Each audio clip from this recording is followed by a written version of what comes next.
impressed. That's the first time someone didn't have to tell me to do that. I'm impressed with myself. Okay, so we are recording. Today we're talking about one of my favorite topics. Wait, I say that every week. I think I just have too many favorites. But the broker-buyer agreement. Never work without it. We're going to talk more about that. I also want to share with you, I'm giving you a sneak peek if you didn't get the invite. I decided after talking to a couple agents, it's time for me to do another social media class. So I'm doing social media on Thursday. I have agents who don't know how to automate. What? I have agents who are not having beautiful, wonderful information, data, fun little memes about real estate. And if you have a listing, automatically posting. I don't have people doing that, but we should because it's free. And if it's free, it's for me. So if it's for me, it's for you too. So I'm constantly teaching that my social media class. And, I should be doing little snippets for you guys. So we're going to go on that on Thursday. That's going to be in Lake Nona. Join me live. Join me via Zoom, whichever you prefer. Same time, not same place. 10 a.m. on Thursday. Okay, so I'm going to share my screen here. And here we go. Oh my gosh, that's so tiny, right? And I don't want to see the Zoom. Hello, but I do want to see the contract. All right, so everybody in this group already has this contract. Everybody have one, right? I gave everybody one when they came in. All right, we're going to talk about a couple things first before we get started.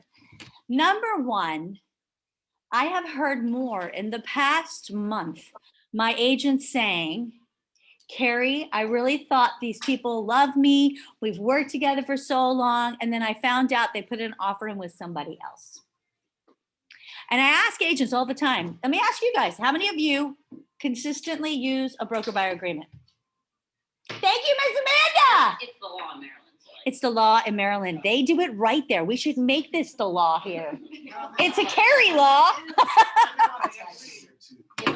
Well, the thing is, guys, it is a wonderful opportunity for you to set the expectations with the buyer. So it's not a negative, it's a positive with the buyer, but it really is your protection to make sure you get paid.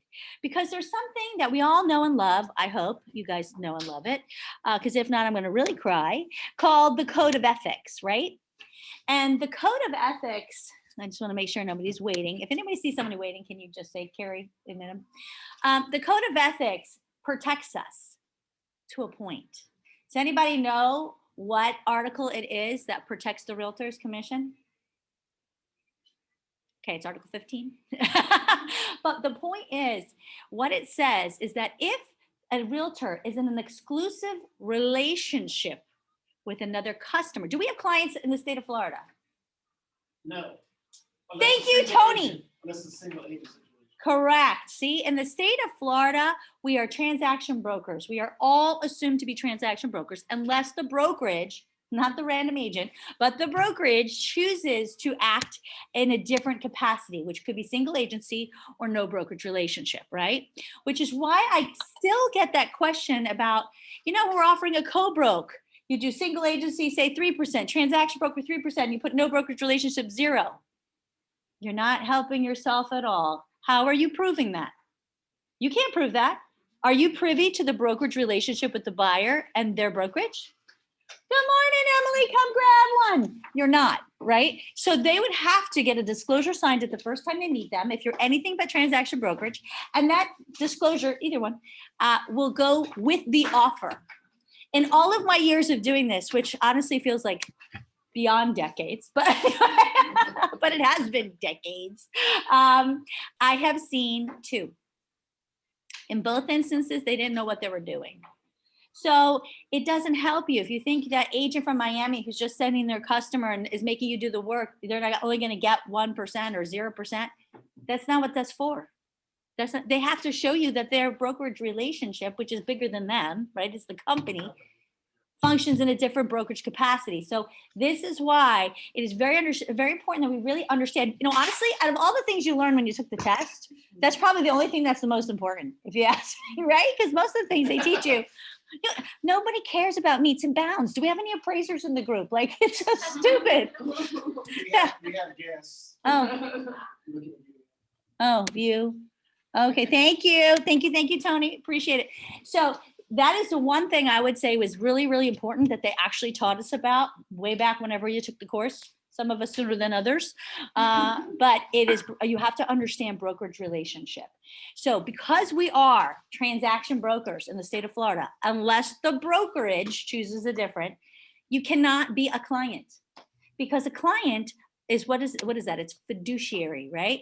Attorney-client privilege. Your husband, right, has attorney-client privilege. It's fiduciary. When you're a transaction broker, that's really weird. Get an echo. When you're a transaction broker, you don't have a fiduciary relationship. We have limited confidentiality. We don't have full confidentiality. That's why it's really critical when you have two sides of the deal that you stay in the middle lane and you're always representing the transaction, because this is where you can get caught. By the way, if you have multiple offers and one of the offers, you would be representing both sides, get me involved. I would like to present that to the seller. I know I normally say, that's ridiculous, I'm not going to do that. But in that instance, I would, because we have to show that we are being fair and non-biased, right? So these are things that, as of up till today, honestly, or this past weekend, I've not really thought it'd be an issue, but it is an issue in this market we're in. Did you hear that?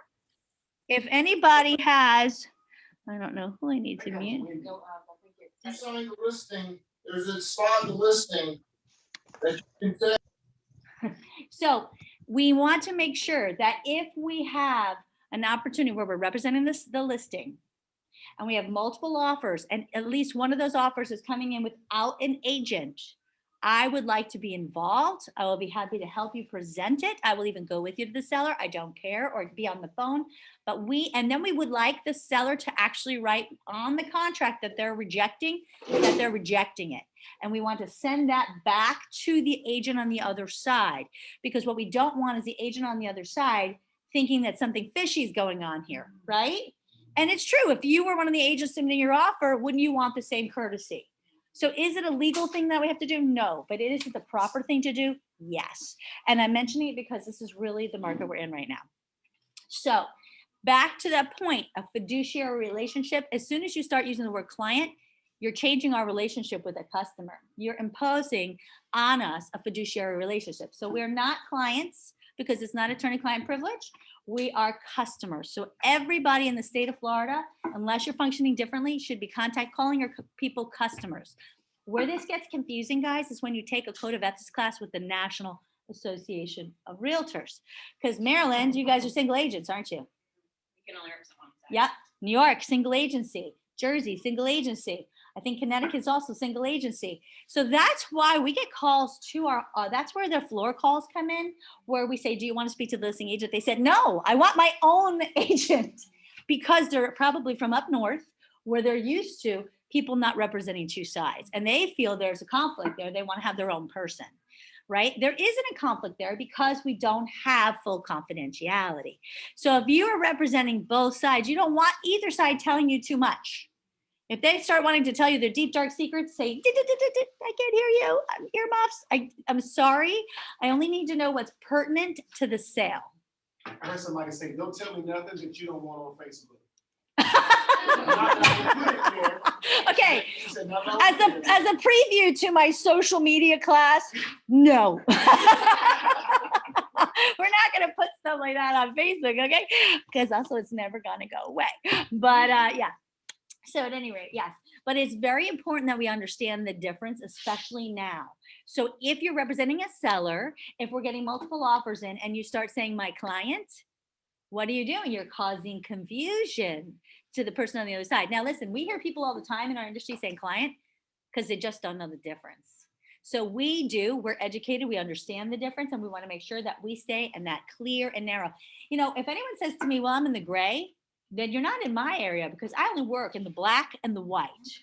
Okay. I don't work in the gray. I'm not okay in gray. Marketing, whatever, but this isn't marketing. This is laws. This is code of ethics, right? The other thing that you really need to understand is people think, I love this, because they're working with somebody a year, 2 years, 3 years, they're your customer for life. But if you didn't sign an exclusive broker buyer agreement, They're not your customer. You don't own them.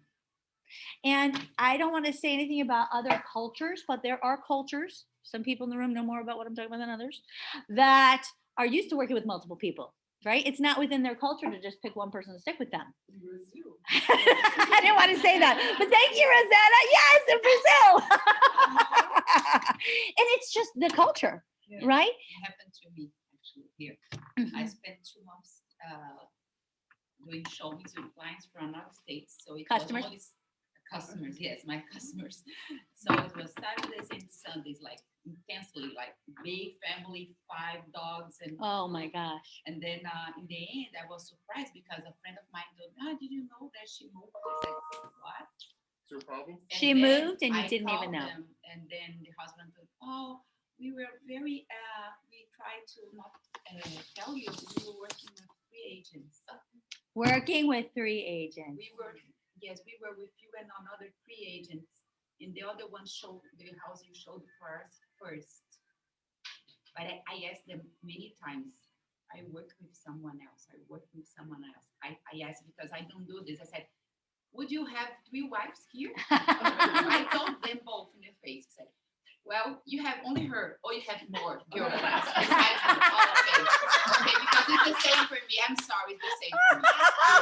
She's a beautiful lady, you know, very. Patricia, you can pull that off. I told them. Tony, don't do that one. I really did. I Around here. wrote Yes, but anybody else in this room or online experience a similar situation? Maybe you didn't say the thing about the wives, but anybody else experience something similar where you had customers that you've been working with that did a deal with somebody else? Would you share? You want to share your deal? It was a couple years ago. The couple, it was a language barrier. Like the daughter came to every showings because the buyers didn't understand English. But we went under contract on something and then backed out because of inspection issues. But probably 2 to 3 weeks later, the lender called me and she said, "I hate to tell you this." She said, "But I just got an offer from the buyers with another agent." Mm-hmm. Now, guys, is that a code of ethics violation? We don't have enough information. Not if there's not if there's not an agreement in place. That's right. We don't have enough information because she did put an offer in. She did have a contract in. But does that mean she had an exclusive broker buyer agreement? And she didn't. And that's the difference. Now, listen, I'm not going to say you can't fight for procuring cause without a broker buyer agreement, but I'm going to tell you it's really hard. It is really hard to fight for procuring cause if you don't have a broker buyer agreement. I'm also going to tell you there's a lot of myths out there. Who has heard the threshold rule? Whoever takes them across the threshold gets the commission. That's a wives' tale, okay? None of those things that you've heard have anything to do with who truly gets the commission. If there's a situation like where Teresa said, now if Teresa tried to go after that commission, did you show the property? Was there an estrangement? Did they feel at some point that you stopped contacting them? Was there some point that they felt you were not still communicating in good faith with them? They're going to ask the buyers those questions. And if the buyer chose to go with somebody else, what do you think the chances are they're going to side with you? Right? Unless you have gotten everything documented to a point and you actually showed them the property and you've really spent some time. I mean, we had a situation where the agent, actually it's Tatiani, sure she won't mind me telling you this, she put an offer in this house. Then she told them they were too high. She told them that. She had them working with their lender, got them approved. She fixed their credit, for God's sake. She told them what that offer needed to come in at because she's like, "You're too low, I really need to be here." Went to see the house like 4 or 5 times. Guess what? The listing agent called and said, "We have an offer at the right price. It's accepted, but it's not with you." We did go for procuring cause and she did get that one. That agent did not even show the property. Did not even show the property. She showed it multiple times. She could prove that she was working with him. She showed all her texts. She showed her messages and she had offers that she had already put in on that property. She won that case very simply. But if she had a broker or buyer agreement, you don't even have to go that far. Because the Code of Ethics states 2 things that are critically important. Number 1, as a realtor, we cannot work with a customer who is in an exclusive relationship with another realtor. Number 1, or agent, actually. Doesn't even have to be a realtor. That's be an agent, right? Number two, we cannot put in a contract for a customer who is in an exclusive relationship with somebody else. Two things. So somebody who just, well, I put the contract in first. If we have this, it doesn't matter. Now, I will tell you there are cases, one that I was not involved in, but a friend of mine was. She was the broker. And that agent did everything. She had everything right. She had a broker buyer agreement. So they went after procuring costs. Oddly enough, the other agent on the other side also had a broker buyer agreement. So I can't say these things don't happen. What happened? They end up splitting the deal. But better to get half than nothing, right? So this is a real thing. This is an opportunity. Yeah. In that case, with them both having a broker buyer Mhm. agreement, do you go by, they split it, but would you go by like the date that it was signed? Oh, they went by so many different things, but it actually went to arbitration. And the arbitrators decided that they needed to split it because they both had a broker buyer agreement in place for quite some time. I don't know which one was sooner or whatever, but they were both in place for quite some time. And they both had asked them, were you working with somebody else? Do you have, see, you can't just say, are you working with somebody else? You have to say, are you in an agreement with someone else? Per the code of ethics, you're supposed to be saying, are you in an exclusive agreement with somebody else? They have no idea what that means, guys. So you just try to ask them, did you sign anything with the other agent you're working with, right? That is really critical, guys, that you understand that, because if they did, you're wasting your time. Don't work with them because you could get a code of ethics violation and not get paid any money. I mean, those are two really, really bad things, right? Lose all your money and get a code of ethics violation, which stays in your file for 5 years. So if they did, and say that agent did something terrible, and not any of your agents, but did something terrible and they wanted to change, would they have to send something in writing to that agent to say they're no longer? In the exclusive broker buyer agreement, Emily had a great question. What if they were in an exclusive relationship with somebody else? They had a very bad experience. They wanted out. Can they get out? In the exclusive broker buyer agreement, they do have the option to cancel. They do have that. And they have to get that in writing before you start to work with them. It's like a listing. Let me ask you guys this. You have a listing that's pending. Let's say that listing actually expired already, but it was pending, right? So it extended. Well, now we know the contract falls through. Can we just go ahead and have a listing agreement signed? We have to wait till it's no longer pending, right? We can't do anything with any kind of, even if You extend it while it's under contract? you don't have to, it automatically extends the listing agreement, which is what I'm saying. They're still covered under the exclusive relationship of an exclusive right to sell contract, even though it actually expired. You follow me? So remember, these exclusive relationships can continue. We have to mind the code of ethics and not try to do business while there is any type of exclusive relationship in place. That's why we can't go to a seller who's listed and do a listing presentation for them. Now, if a seller calls us, are we allowed to talk to them? If they call us, Mhm. I mean, we can talk to them, but we can do nothing. Absolutely. We are allowed to have a conversation about it if they call us, if they reach out to us. But we cannot sign a listing agreement and we cannot go after them. Is that clear? So that is the big difference with having a listing agreement. That's another exclusive relationship, right? So now let me ask you this. Somebody has a listing, but they all have another place they want to rent.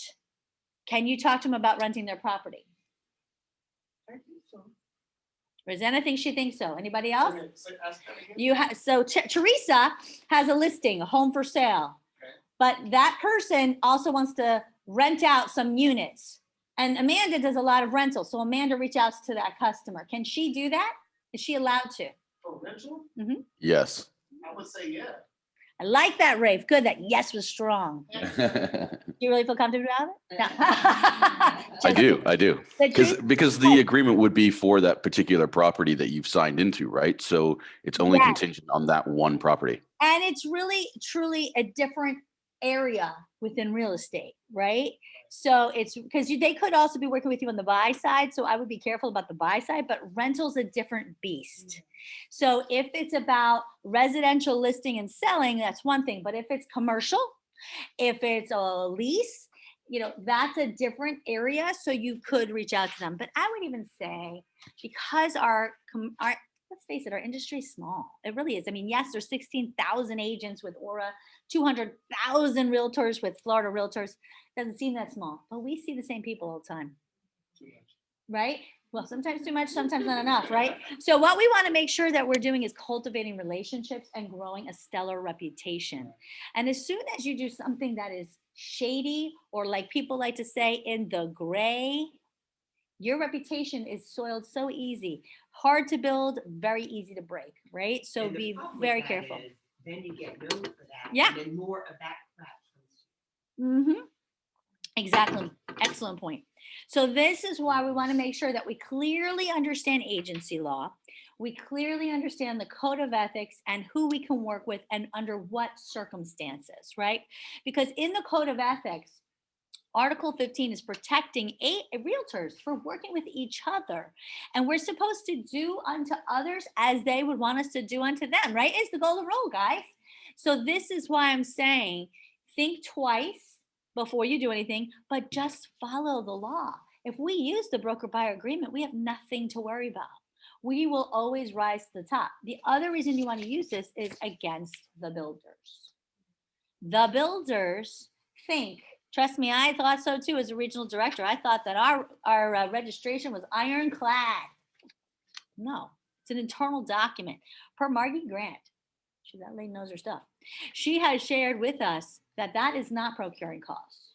Just because somebody registered with the builder, it may be their policy, it may be how the builder does business, but if you walked in, so Teresa was working with Amanda, Amanda's her customer, and then Angie comes in and with Amanda again, you registered, you wrote the contract. Who gets the deal, guys? Teresa registered, Angie wrote the contract. Who gets that deal? Anybody? Teresa. Whoever has the agreement. Well, let's pretend that Teresa didn't have the agreement signed, and neither did Angie. Angie's getting that deal. Angie wrote the deal. But if Teresa had a broker buyer agreement, now you could go down to the builder and you have something to prove. Yes. And about if you have a broker agreement and your customer will go to the builder by themselves. Thank you. That was my next point. So now in this case, Teresa has a broker buyer agreement. No, Teresa doesn't have it. Wah, wah.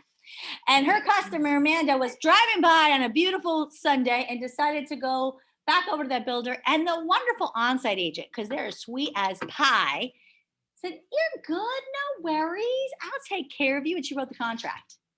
Is Teresa going to get on that deal? No way, no how. Good luck. However, if Teresa had a broker buyer agreement, she could go to the builder and say, "I have an exclusive agreement." Now, here's the caveat, guys. Most realtors most agents, on-site agents are not realtors. 9.5 out of 10 are not part of the board, right? The code of ethics is only for who? Realtors, right? Also within the broker buyer agreement, it actually says the buyer will pay the commission, right? So you're not going to really have the buyer pay the commission. However, even with that said, I'll grab you 1 second. Even with that said, I have on a number of occasions gone to the sales director and said, we had a broker buyer agreement and she was working with that customer and we've gotten added to that deal. I had one instance where we did have a broker buyer agreement. Somebody else had wrote the contract and they gave us a referral. So again, that other person who brought him in was not a realtor. So you got to remember, there's 16,000 agents within Aura, realtors in Aura, right? We've got Amcar, we've got Oscar, we've got, so many of them all around us, Grouse, right? But the thing is, there's also agents out there who are not part of the association. Could they put you up for a code of ethics violation? Yeah, and they do. Yeah, but can you put them for a code of ethics violation? No, we are held to a higher standard, which is why when you're talking to a customer, you let them know, in addition to the fact that I am here to represent you, the on-site agent more than likely has not even become part of the Realtor Association. They don't even understand what the code of ethics is about. We have a special education. We are held to a higher standard, and therefore we're going to represent you at a higher level. So these people have their license, but they're not realtors? Correct. When I worked for the builder, I wasn't a realtor. I wasn't part of the Realtor Association. I was a regional director, not even part of the Realtor Association. We even joined the board, the MLS board, in order, not the board, but we joined MLS to be able to put our listings out there as a Thompson broker. That was a lawsuit back in the 80s where they said, we want access to the MLS and we don't want to join your little association. So the reason that they were able to do that is there's something called a Thompson broker, so they could pay dues and be part of the MLS, but actually not be part of the Realtor Association. Now, a lot of builders have gone away from that and actually work with an agent to try to help and keep up with their MLS status. But that's how we used to do it back in the day. So yeah, I had to join the board and get my brokerage license to start my business because I wasn't a member. Why would I have been a member? I worked for the builder. But the people at the sales office aren't necessarily even have their license, or they have? They all must be licensed. You must be a licensed real estate agent, but it doesn't mean that you are part of the association. Yeah, they may be previous realtors who were part of the association, but when we tell you you don't have to keep up your dues, what do you think they say? Woo! Right? That's I'm just saying. So, yeah. So yeah, that's the reality. So most, I can't say all, but most agents who are on-site agents with the builders, especially, your Lennars, your Pulte's, most of those agents are not realtors. They may have been at one time, but at the present, they don't need to keep up their membership. So why would they? Is this enforceable with developers as well? Yes. Okay. It's enforceable with everybody to a point. The reality of the broker buyer agreement is it's really about the reputation of the builder. If they want to really have someone say, we had a contract with our broker, with our buyer, we have an exclusive relationship and you stole that buyer from us. Now, I have had Lennar, of course, of all builders, say, well, it says in there that the buyer's going to pay. I said, that's fine. If you want to hold it to that, but we're going to make sure that the rest of the realtors understand what it's like when they work with you. Because I know a few shady developers, and I won't name names, but Name them. Yeah, shady developers too. it is good to have. It's especially if they don't understand what it is. Yeah. So we spent a little time this morning not talking about how to present it, but understanding the power of it, because I think that's the most important thing. You must understand what it is and how it works to really, first of all, want to use it. I mean, honestly, please, anybody in this room, this is a safe zone. I won't make fun of you in your face. No, I'm just kidding. How many of you have never used it? Okay. And, yeah. And let's be honest. The reason is typically, I hear the same excuse all the time. Oh no, my customers love me. We have a great relationship. Listen, until they go with somebody else, you did. So that's what we all think. But again, this is not to go against them. And that's where I think, yay, Priscilla, here you go whenever you want one. That is where I think the confusion lies. People think this is to go against the buyer. It's not. This is to help you set the expectation of the service level. So we're going to go through this now. We're going to talk about this should be pre-filled out in some areas. Oh, I need a pen. Does anybody have an extra pen? Carrie, Yes. when we were talking about them canceling it on us, Yeah. or anyone, let's say we were working with someone, they want to cancel it with whoever they signed with. Is a text suffice, or do they need to send an email saying they no longer want to work with them? They can send anything in writing, but since we're asking that question, let's jump over to cancellation, just because we're asking that question. It's under section 11. It's on page 3. It's called conditional termination. And it says at seller's request, broker may. Doesn't say broker will. It says broker may agree to conditionally terminate this agreement. If broker agrees to a conditional termination, seller must sign a withdrawal agreement, reimburse broker for all direct expenses incurred. Hold on. I pulled out the listing agreement. Good God. Yeah, you're all like, what the heck? This is a broker. That's so funny. Why do I have that? Did I print the wrong thing? Maybe I did. Exclusive brokerage agreement transaction.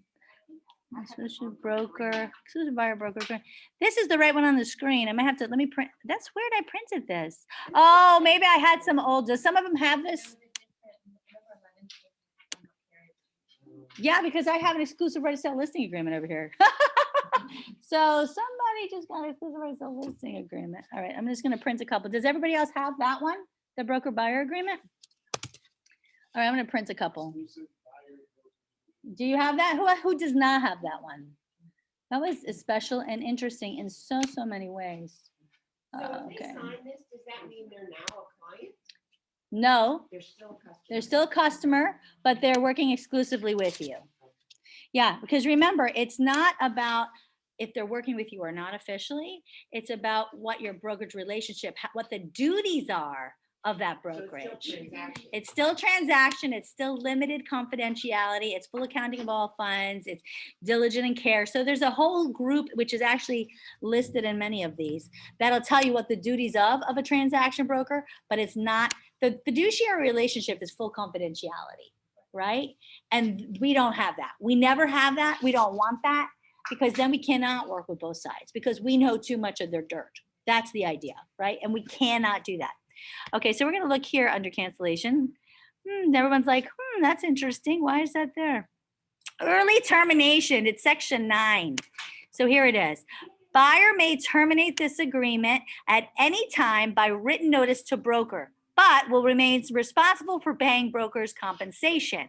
If from early termination date to termination date plus protection period, if applicable, the buyer contracts to acquire any property which prior to early termination date was found by the buyer or called by the buyer's attention by the broker or any other person. The broker may terminate this agreement at any time by written notice, in which event the buyer will be released from all further obligations.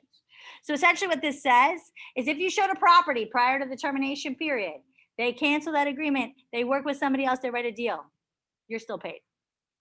That's why I like the termination period. But if they get into another exclusive relationship with somebody else, it's over, right? That's the difference. So it's kind of like, in the buyer, if you're working with a listing and if the listing cancels and we have it, withdrawn conditionally, if they were to sell it somehow, some way during that protection period until it ends, they still have to pay our commission.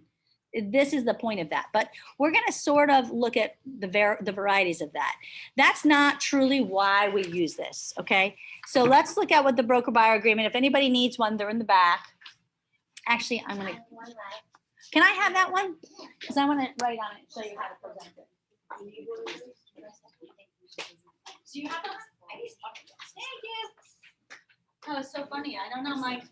This is weird. This doesn't sound right. Okay. All right, great. So before you go to meet the customer, now, I do not think that this should be emailed unless the case is that you're never going to see the people. Everything's going to be done virtual. In which case, I still wouldn't email it. I'd go through it with them on Zoom. Because the point of this contract is if you looked at this contract without someone going through and presenting it to you, it's scary, guys. And I think that's why a lot of you guys don't use it. Because you read it and you went, ooh, I wouldn't sign that. And so I'm not going to use it. Right? That's what I hear from people. I wouldn't sign that, so I'm not going to use it. It's not about precisely what it says. It's about how we present it. Because the reason we're using it is not to try to get the buyer to pay our commission. I personally would never feel comfortable with that. Would you guys? There are agents that will use this because if the commission is less than 3%, the buyer has to make up the difference. They use this to do that. Oh yeah, it's pretty commonplace. It's horrible. It's awful. We don't do that. We don't use this for that purpose. I did in my previous brokerage, my international brokerage, when I worked with foreign customers, I did take a retainer fee. Heck yeah, if I'm going to spend all this time driving down to Miami and I'm going to take a retainer fee, $2,500, $3,000. It depends on how long I was spending with them and what they were purchasing. But I took a retainer fee, it get held in escrow. They had a certain period of time with which they could use it to put towards any property. And if they never bought anything, it paid for my services. Because I'm not sitting there doing this for fun. I need to get paid. I did use this for that. But in this surrounding, I would not suggest it. We don't need to do that. I don't know any of you are kind of doing the same type of business I was doing, so I would not suggest doing the retainer. But it could be used as that as well. Okay? So let's take a look at it. And it says the parties, obviously you write their name, you write our brokerage, right? Gives us the right to work. Now the term of this is the beginning day is either the day you're meeting them, right? Or the day you're going to present it online. Now, if you start working with them 3 weeks ago, sending them properties, I don't really consider that exclusive. I know some agents are like, oh, I spent so much time doing concierge, trying to pick the right properties. If you feel that strongly about it, backdate it. But I will tell you, that's one thing that people will go, well, it's a little weird about the date, you know? So to me, I have always recommended do it the date you're presenting in, right? From today, this is what we're doing together. And again, I don't show one property if this isn't signed. So in my opinion, listen, it is our job. It's the cost of doing business to get people excited, to send them listings, to give them information, right? That if you think that that is time that you should be charging them hourly, you're in the wrong industry, right? That's unfortunately what our business truly is. But when you get in your car and you're spending gas and time away from doing anything else, now that's your commission. You're earning a commission, in my opinion. So that's when you want to make sure, I believe you should start this agreement. Now, the termination end date. Well, it depends. I usually go a year out. I will tell you, I have had a couple people ask me, gosh, a year? And I say, you wouldn't want to work with me for a whole year? Okay, because I think I'm a little bit of a comedian. But, you know, you could always say, well, I don't think we'll take a year, but let's hope we don't, right? If we need to change that, could we? Yeah, it doesn't matter. But I just like to give myself time. Bruno Machado actually puts it out 2 years because he works with a lot of Brazilians that fly in and out of town and he doesn't want to have to deal with it. He doesn't know when they're going to come back, right? You can do that. It's not, you know, it doesn't say it has to be a certain period of time. Now, 10 years? I think the validity of this contract might get a little bit fishy, right?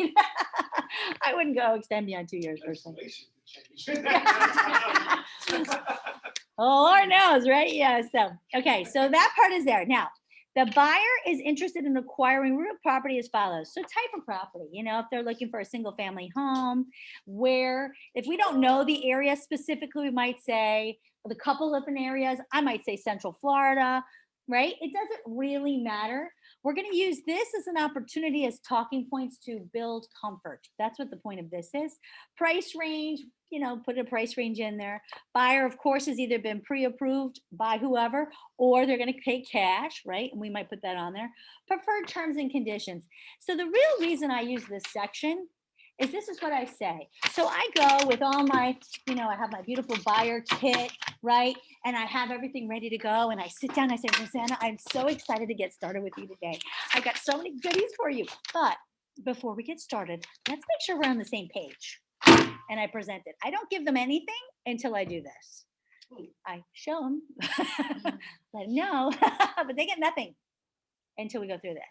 Let's make sure we're on the same page. Okay, so I know you're looking for a single family home. You told me you would prefer true story, but it would be okay if it was single story too, because you really wanted the master down, right? Now, I didn't write that, guys, but I might say that, right? And I know, you know, we're really kind of looking in Dr. Phillips, Windermere, but heck, you said if Lake Nona works, we're going to go out that way too. So I just wrote all of Central Florida. I am here for you, but I think we've got some really fabulous properties that will really narrow that down for you. So I'm excited about that. Now, I know you've already been pre-approved. Maria Smith, we've already spoken. You feel comfortable with your payments at $2,500 a month or whatever the case is, right, guys? And you're going to be putting down about $100,000 or whatever, right? You talk to them about their financing. And then you say, and my promise to you. So these are the things I would write on here. Let's get on the same page. Let's make sure we're on the same page, however you want to say it. Okay, that's how I start that. Then before I go into broker obligations, I say, my promise to you. So I would write that in because you guys have to practice this. And if you have some lead-ins, it makes it so much easier. Now we go through that broker buyer obligations and you pick out a couple.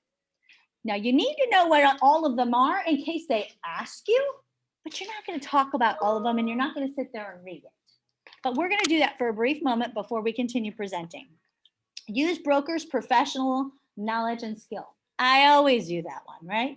Assist buyer in determining buyer's financial capability and financing options. If they're cash, I'm not talking about that, right?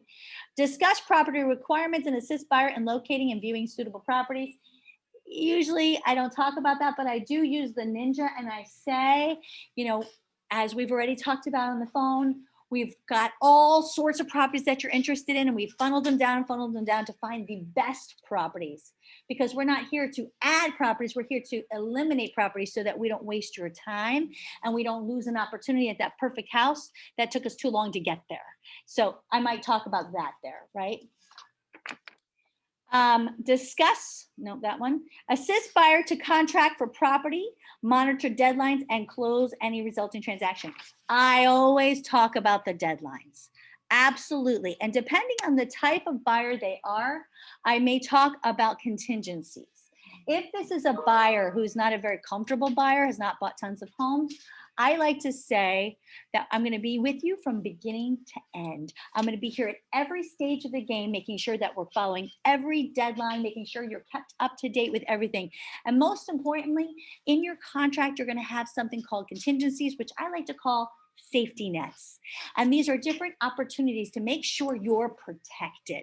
So we're going to have an inspection to make sure that the house is exactly like you like it and you feel comfortable moving in. We're also going to have a financing contingency. I know you've already talked to Maria, she's fabulous, but just make sure that towards the end, everything is still working out just to keep you in your comfortable payment and everything looks good. And we're going to add an appraisal contingency. And that's to make sure that the market agrees with the price you're paying is the price the home should be sold at that time, right? So I would break that down to a granular level like that if it's a newer buyer.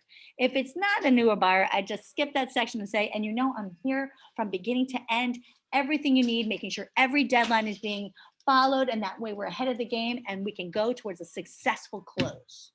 But I'm always going to talk about it, because guys, is that not our job? Right? Now, cooperate with real estate licenses, working with the seller, if any, to effect a transaction. Buyer understands even if the broker is compensated by seller or real estate licenses is working with the seller, such compensation does not compromise broker's duty to buyer. Am I going to talk about that? No. Nope. I'm going to skip that one. Nope. Other buyers. Buyer understands that broker may work with other prospective buyers who want to acquire the same property as buyer. If broker submits offers by competing buyers, broker will notify a buyer that a competing offer has been made, but will not disclose any of the offer's material or terms or conditions. And buyer agrees that broker may make competing buyers aware of the existence of any offer the buyer makes, as long as the broker does not reveal any material terms or conditions of that offer without the buyer's prior written consent. Am I going to talk about that? Heck no. A buyer, first of all, would be totally confused, right? Like, even if you were a savvy buyer, then you'd just be annoyed, right? Like, so what are you telling me? You're going to give away my trade secrets? No, I'm not going to tell that information, but I'm just going to. Why would you go there, right? Don't talk about that. Now, if they stop and ask you, you say, great news. Because you know why? It's always great news, right? Great news. In the state of Florida, we are transaction brokers. And that way we can work buyers and sellers. We're going to make sure that we are all focused on getting that transaction to the closing table, and it's a win-win to all parties. Now, did I really explain the whole I'm representing multiple buyer things? No, but do you think they would suffice with that answer? Yeah. Have I had to use that answer before? Absolutely. So if they question you about that, go to the transaction broker. It always works out great. And it's always great news, because we are focused on the transaction to make sure it's a win-win. That's what everybody wants, right? They do want to win, and they want to get close, and they want to move in their home. So that's what you talk about there. Okay. I'm going to close this so everybody can see online. Okay. So I don't really bring that. Fair housing, I do hit. And I'll tell you the reason I do.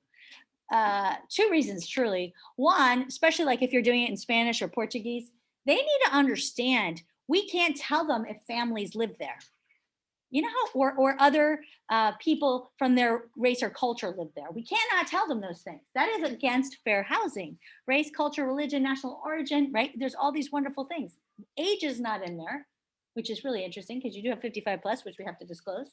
But we have to be very careful that we're not giving too much information, and they understand that. So if I'm working with somebody who is, for example, Spanish people love a lot of times, oftentimes, they want to say to me in Spanish, hey, Carrie, I want to live with other Spanish families. I can't say that, can I? Can't answer that. I have to say, unfortunately, due to the rules and the laws trying to protect everybody, I can tell you Florida's a melting pot and everybody lives everywhere. However, there's a fabulous ceviche restaurant just down the road. Right? The reason. Like that. Like that. Yeah. The other big one to Americans, guys, this was a bad one. If Americans will say to you, because trust me, this happened when I was buying my house, do a lot of the kids live in the neighborhood? Can they tell me that? No, they but that's can't. familiar. That's familiar status, Yeah. which is ridiculous if you ask me. But the reason that the law was made so that people who were selling their homes wouldn't prohibit and not allow people with families Yeah. to move in. But now it's sort of turned into this weird convoluted thing and we can't talk about families living there, which is ridiculous. But we can't tell them about the A-rated schools just down the road. Absolutely. You got it, Tony. Well, unfortunately, I cannot share the number of children or families that live in any community that is a protected class. However, what I can tell you that we have excellent A-rated schools. Absolutely. Oh, look, there's a playground. Or the See, be community very proud. features a playground and a See, be wonderful very soccer field. Right. So, but why are you going to say that? First off, you want when people are out there looking with you, if they ask you those questions, because they will, they won't be like, oh, you know, you can say, oh, remember, we're looking in this area because there's fabulous schools and stuff like that. That pretty much takes that off the table. But the other reason is fair housing does secret shop. They secret shop, and God forbid your buyer is not really a buyer, but is a fair housing rep with their little cameras. They used to do it all the time at the builder. We were fair housing shopped. Oh my gosh, at least monthly. They'd come in with their little pins. Oh yeah. I'd be recording it. I'd always know when it was fair housing because they'd want to speak to my Spanish agent and they'd want to try to get them in a hole, ask them about if there was a lot of Spanish people in the community. I got this question recently, and I'm pretty sure it was, Fair housing. yeah, someone came to me, Mhm. and I'm pretty sure in Instagram and said, hey, could you tell me if community has more Brazilians here? Yeah. And you did not I answer, said, correct? oh, I'm sorry, I cannot say this. Why? And the person was like, Pushing it. yeah, no, it's because a friend of mine is doing a business and they need to know because we need to know where are more Brazilians. Which community here regarding their year has more Brazilians? It was So specific. I can show you. I'm pretty sure there was someone trying to. Absolutely. Another way, actually, thank God, Barbara Ashley Jones, love her to death. She's been on professional development. She's been on, I can't think of a professional standards committee for a long time. She was on floor. Fair Housing came in and tried to get her to talk about commission. Anybody ask you about commission, guys? Especially, well, what is your breaker hire at? What's the commission rate here? I don't know you. Yeah, no. You'll have to meet with the broker. It's based on your performance. And that's the truth of it. But they are trying to catch us in so many ways. So on the brokerage level and also in the customer level. So that's why I recommend bringing up fair housing. Make sure you know what those protected classes are so they just roll off your tongue, right? That's how I do it. Now, service providers. Broker does not warrant or guarantee any service providers by any third party whom broker at buyer's request refers or buyer recommends in the connection with the property. Do I bring that up? Oh, heck no. No. Listen, we have a lot of disclosures. The PCERS recommendations and disclosures has that very language in there. We're not attorneys. We're not accountants. Please seek professional advice. Anybody's recommended by us. We don't stand by. So we have lots of language about that. I'm not bringing it up. But guess what? Whether you bring it up or not, now we know it won't be Maria, but let's say they said, oh, I don't want to use Maria. I want to use Quicken Loans because they're fabulous. And something goes bad with Quicken. Are they still going to be mad at you? Yeah. Of course they are. Somehow it's always our fault. So we already know that. So I'm just going to share. When you're going to refer somebody, you never say, oh, these are fabulous. I recommend them highly. Never use those words. Never say I. My customers have really felt these were the best vendors. It's always your customers. It has to be given as a third party. If it's yourself, you said it, you're responsible for it. Very careful with that. A lot of people like, oh, my guys will take care of this. Or worse, they send their people to do things. Don't do that.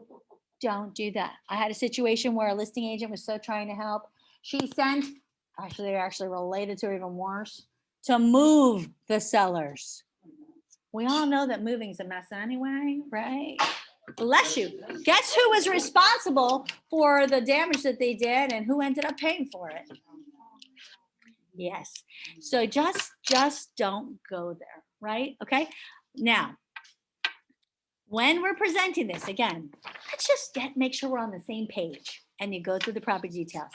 And I want you to know, Teresa, my promise to you is that I'm going to use the best skill, knowledge, diligence to make sure you are handled professionally from beginning to end. And I'm going to be there throughout that entire process, step by step, making sure we're adhering to all contract deadlines, that we're ahead. We're talking to Maria, making sure that your financing is moving along as it should be, because I want you to know we're a partnership.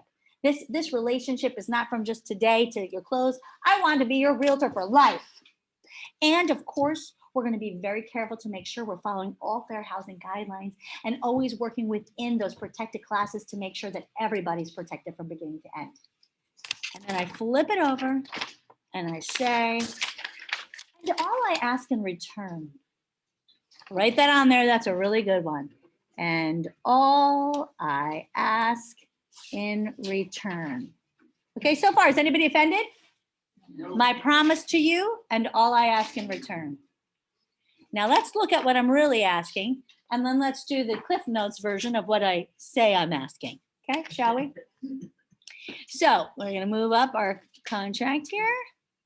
Here we are. We flip it over, and I say, and all I ask in returns. Okay. Now let's look at these. Do I say that you're going to agree to cooperate conducting all negotiations and efforts to locate a suitable property only through the broker and the referring broker at all inquiries of any kind from any real estate licenses, property owners, or other sources?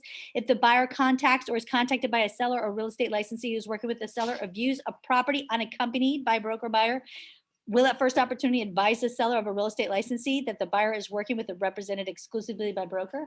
You bet I'm talking about that one. That is the whole point of me doing this.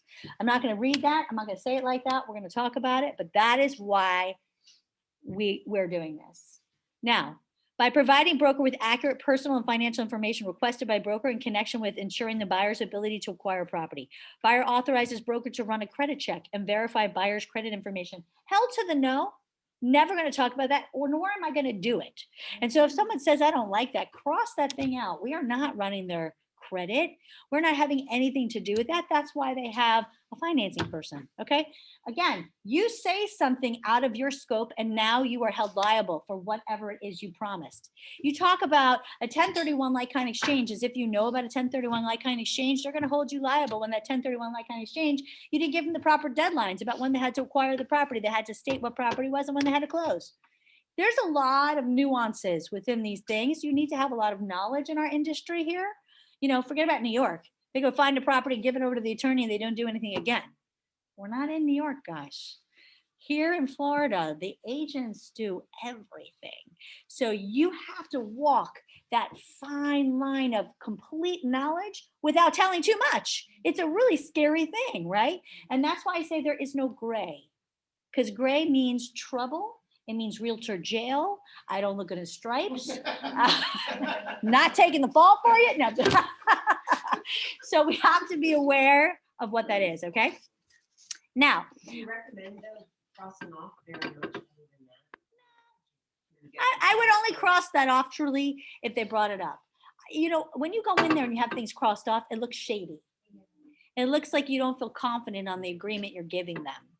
You know, we're not going to run the credit, so it's irrelevant.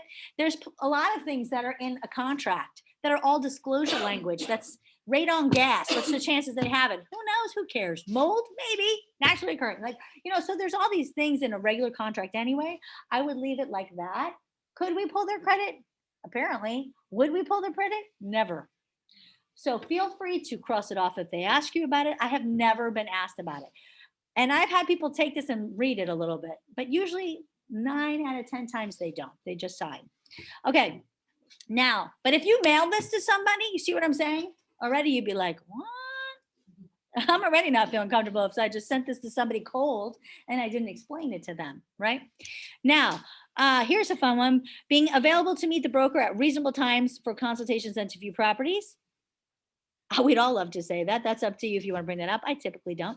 Indemnifying, holding broker harmless from and against any losses, damages, costs, and expenses of any kind, attorney fees, and liability from a person that broker incurs because of acting on buyer's behalf. I'm not going to do that. That's indemnification language as it's in there. listen, I'm going to do my best, but don't hold me liable. If anything bad happens, it's not me. Like, no, we're not going to have that part of that conversation. It's in there, but we're not going to talk about that. Well, it's in everything, right? Every contract has indemnification language, every contract.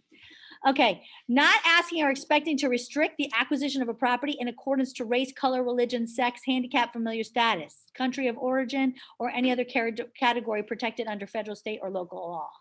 What is that again? Fair housing. We already talked about it. Do I need to bring it up? No. Consulting on appropriate professional legal, tax, environmental, engineering, foreign reporting requirements, or any special advice.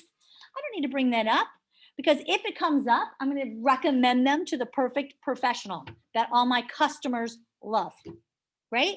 And I'm going to give them more than one to choose, unless it's FERPTA, and then I send them to Nina Mullum because she is the FERPTA specialist. But it's important that you understand, this isn't the time, in my opinion, to bring it up. So this is what I do. I turned it over and I say, and all I ask in return, Rosanna, is that you let me do my job. That's what I'm here for. I'm here for you this entire time. So if anybody contacts you, maybe it's a seller, maybe it's another agent, maybe you see a for sale by owner, don't do anything. Send them to me. That's not up for you to worry about. That is why I'm working with you. And listen, I know you're going to go driving around Sunday, maybe you see a beautiful model, you want to go in. We all do, right? Who doesn't want to see models? But you don't tell them your information. I'm going to give you some extra cards. Don't give them your information because they're going to seem so wonderful and so sweet, and they are, but they don't work for you. They work as employees of the builder. And if you do that, they won't allow me to represent you. So to make sure that I am here for you the entire time, don't even tell them your information. Just say, I'm working with a realtor. They're going to contact you, and give them my card because I don't want you to worry about any of that. That's all I say, guys. That's it. Now, if I feel that there are people who are going to waste my time or not be timely on appointments, I may say something about that there. But realistically, that is the most important thing. Did anybody get scared by what I said? No. Now, here is the beauty of why everybody signs it. Get your pens ready. Pens at the ready. Retainer. Okay, this is where, upon final execution of this agreement, buyer will pay broker a non-refundable retainer fee for broker services. This fee is not refundable and will or will not be credited to the buyer if compensation is earned by the broker as specified in this agreement. So what does that mean? I'm taking the money. If you close on a deal, it'll go towards that deal. If you don't close on the deal, it comes to me. That's whether you say will or will not be credited. Some people will take that fee as a retainer and they still get paid even if they close on a deal, which I never did because I felt that was shady, right? But the reason for this is because you don't want to waste your time, go drive down to Miami, rent hotels, do all this crazy stuff, which I did for many, many years, and never get paid, right? Because that could happen. So that's why you take retainer fees, but we don't. So this is how I present that. You know, some agents take retainer fees, but we don't. And I put a big circle in it and I cross that baby out. And other agents actually expect the buyer to pay for them. But again, you don't have to worry about any about that. We are paid by seller. Cross right out through the compensation section and write paid by seller. This is huge right here, guys. This is where people go, I just told them I'm not charging them a retainer and they don't even have to pay me. The seller's going to pay for me. Now, protection period, I would have written in whatever you want to write in, 180 days, 365 days, whatever you want to write in there. I would usually write 180 days. That's pre-filled in. I don't talk about that. Why would I bring that up? But the protection period is that the buyer will pay for the broker's compensation if within 180 days after the termination, the buyer contracts to acquire property, which was called to the buyer's attention by the broker or other person or found by buyer procuring the term of this listing. So basically, if that property was found during the listing, the buyer still has to pay you. But I just crossed out and I said pay by buyer. So why would I bring that up? Because I'm not going to, are we ever going to go after that, guys? We'd go after the agent's commission, but we're never going to go after the buyer to pay it. Right? That's bad business. So that's not the purpose of why we're doing this. Now, early termination. We just contacted that. And then dispute resolution. We all have this in every contract. Any unreasonable Unresolved dispute between buyer and broker will be mediated. If the settlement is not reached in mediation, the matter will be submitted to binding arbitration in accordance to the rules of the American Arbitration Association or mutually agreeable arbitrator. So what I say here is very simple.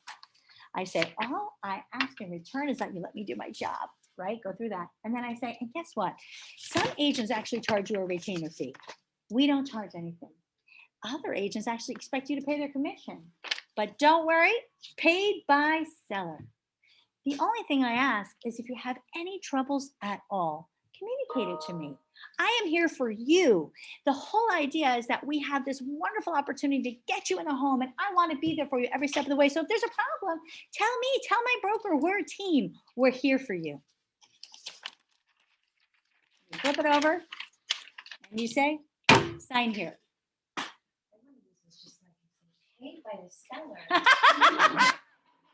Let me ask you guys, did anybody feel uncomfortable with what I said? Nope. If you presented it like that, do you think anybody would not sign that? Nope. So this is your homework to practice this. Because the only thing that makes this really work is, remember, any interaction is a transference of emotion. So what happens is if the agent feels uncomfortable about this in any way, that emotion of being uncomfortable and nervous goes to the other side. And now they think, what is she trying to make me sign? Yeah, like what is she not telling Let me? me look at that contract. I want to really, give me that. I want to see what this says, right? The way I did it seem hesitation? Was there any hesitation at all? I've done this for so many years in so many languages. The only time I will tell you, I'm sorry, Rosanna and Patricia, I was sitting at a table with a Brazilian family. They were going to see some properties. It was higher priced properties. I, of course, started with my whole thing and then went over this, and they wouldn't sign. And I said, I'm sorry, I'm confused. Are we not working together? Well, you know, we're just not sure. I said, you're not sure that you want to buy a home? Well, no, we want to buy a home, but then are we working together or we're not? Well, I'm working with a couple people. And I said, oh, well, I'm sorry. Here in the state of Florida, we are very ethical and we only work with one agent. So I would never want to step on another agent's toes. If you're already working with somebody, continue to work with them. I start to gather my things and like, no, but we'll work with anybody who shows us the property.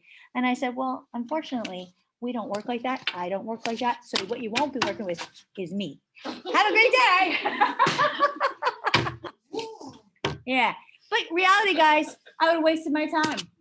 I got up, I picked up, and I finally had a great day off. I was like, oh, what am I going to do today? Maybe I'll go to the spa, which I didn't, by the way. I ended up working. But the potential was there. Don't waste your time. First of all, people smell a couple things. They smell fear, and you know what else they smell? Hunger. So when this usually becomes an issue, is a higher priced buyer or a cash buyer, because they all think they're king. I love them. Even if it's a low, $250, right? They're like, oh, but I'm cash. Yeah, you know what? At closing, the bank gives cash too. My grandma used to say, right? She used to say, you were right. Because there were these guys that would come to our house and you sell door insurance, you know, and she's like, you're right. Mm. What do you mean right? So you're right. Yeah. People can sense a lot of things. What will help you with this is confidence. Do you feel comfortable having someone sign this now? This is the question. If you don't, let's work on it together. Pair up with people. Listen, you guys and Jules, you all need to be practicing that. You know, practice over a couple drinks, probably even get funnier. But the thing is, it's all about practicing it. Do it in the mirror. But the key phrases, in my opinion, are, let's make sure we're on the same page. I will practice with my husband. Perfect. For sure, I will try home. I'll say, honey, would you hire me if I ask you to sign? For sure. I have homework to do. I love that. But you all need to present this. And you need to make sure you have those things. My promise to you, all I ask in return. Some agents actually charge a retainer. We charge none. Some agents actually expect the buyer to pay. Nope. You don't have to pay a thing. We're a paid by seller.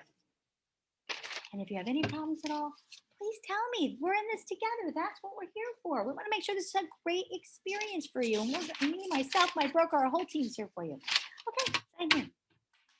That's it. Carrie, Yes.